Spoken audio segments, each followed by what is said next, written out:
And then once we've been able to complete the operation, we'll automatically be evacuating them to the closest unmanned air vehicle that happens to be around. So this was the concept of year 2001. And this concept was developed with the restriction that we could only put in there everything that was available at that time. There is nothing in that video that is not available today, just like I showed you with the operating without people. So it's not a technical issue. There's a lot of hard work that needs to get done. There's no question about it. We don't have to invent something new to make that entire vision come true. Well, are we going to put our surgeons out of business? I don't think so. But what's happened with their correlate in the military? Everybody says, oh, surgeons are like fighter pilots, And what happened to fighter pilots? Well, in 2002, they were king of the air.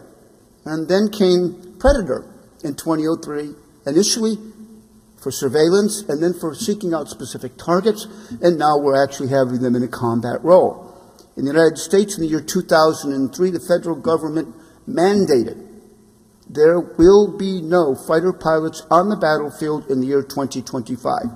We will be getting rid of every single one of our aircraft that are piloted by fighter pilots by the year 2025, by law. And the reason is, here's our fighter pilots of today.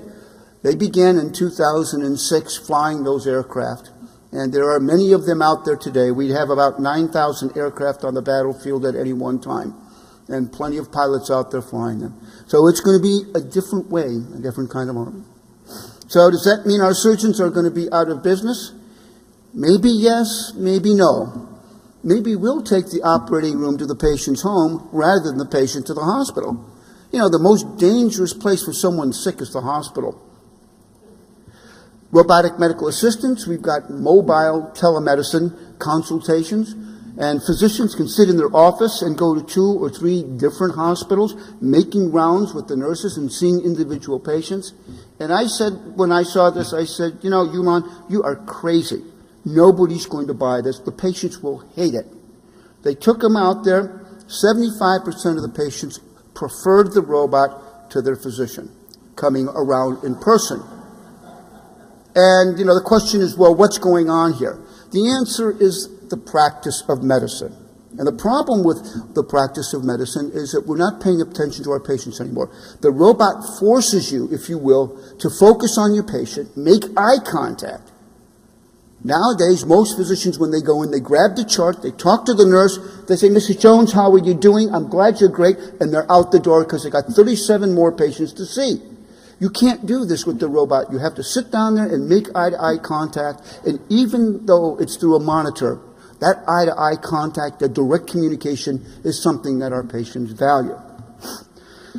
Are we only going to have wheeled robots running around? I thought I'd just show you this one. This is Big Dog.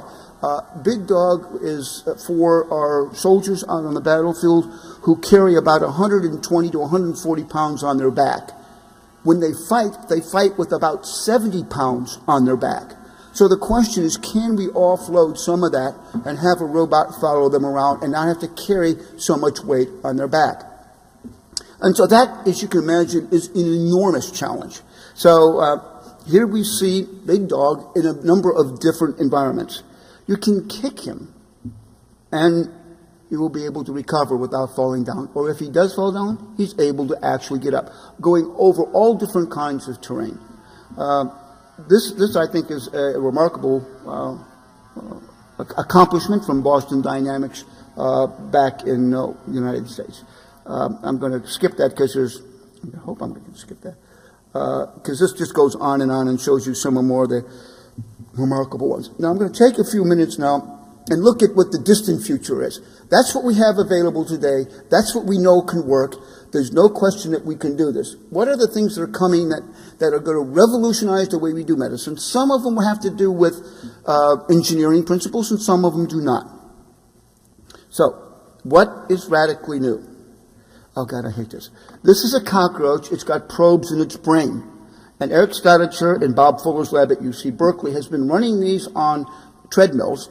And the purpose is to understand why, as a system, a motion system, the cockroach is the most efficient motion platform in the entire world. It runs faster, it changes directions quicker, it carries more from its weight than any other thing that we have available today. It was trying to understand, by putting probes in the brain, how they can control them and take that same kind of information and put it at our robotic systems.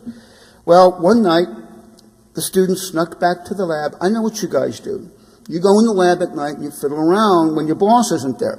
And they went in there and they disconnected the wire from the recording computer, hooked it up to the joystick, and began driving that robot, that cockroach, around the laboratory. $3.5 million to drive a cockroach around the laboratory. But just imagine, if you'd have taken, say, that tiny little camera that's in each one of your cell phones, and we had 1,000 of these, say, during the World Trade Center, or perhaps the Haitian earthquake, or the tsunami, we could have found people that humans, or even dogs, couldn't have found. They can go places that we couldn't go. So maybe it wasn't such a stupid project after all. We'll get back to those again. This led to the idea, well, why can't we begin controlling individual small objects like insects? And at the University of Washington, they are actually flying moths around with a joystick. So instead of having a little robot insect or something, what you end up having is an actual living system that you are able to completely control. We're also building artificial ones. This is from Anita Flynn's lab up in UC Berkeley also. These are larger than normal, but once again, this is a cicada. And it's a full surveillance insect, if you will. It's got enormous capabilities in it, and some of the things we can't discuss. Santi has done a fabulous job talking about micro-robots and talking about note surgery and so on and so forth. That actually, the idea started with the given capsule that you swallow, and it sends pictures of your intestines back to your belt-worn computer. And then people like Dmitry Litnikov and Danny Scott, who Santi already told you about, have been working on, can we miniaturize these? Can we actually control them? Because the given capsule just goes through passively. There are a couple of projects, and I know that Santi's involved in some of them there, to develop actual miniature robots that we will use from surgery. He showed you a few of them, and there are some other ones. The issue of navigation, how do we get it to go where we want to?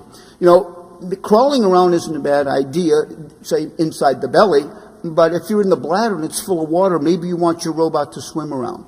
Maybe if you're inside the intestines, a better way to locomote, to get around, is actually to wiggle or to go like an inchworm rather than trying to claw your way through it. So we're looking at different ways that we can do that. The interesting thing about this is that most of these robots here, if we want to get them small enough, it turns out that they don't have enough power to do things.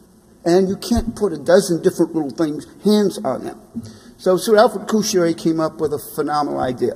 Now, I'm a surgeon. I'm a warrior. I go in there and I see that cancer and I cut that out. Mano at mano. But I just got a promotion. Now I'm a general. And what does a general do? He's got his squad. And what Alfred says is, because these are so small, why don't we do distributed surgery?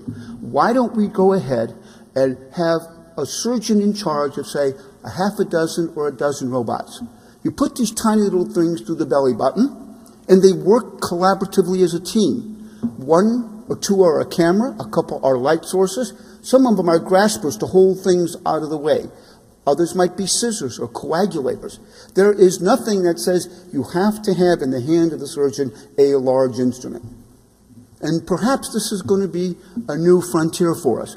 Micro-robots by the squads that you are actually able to put into different places, inside intestines, inside bellies, inside chests, and have the surgeon standing out and controlling a half a dozen or a dozen of them, not just a single one of them.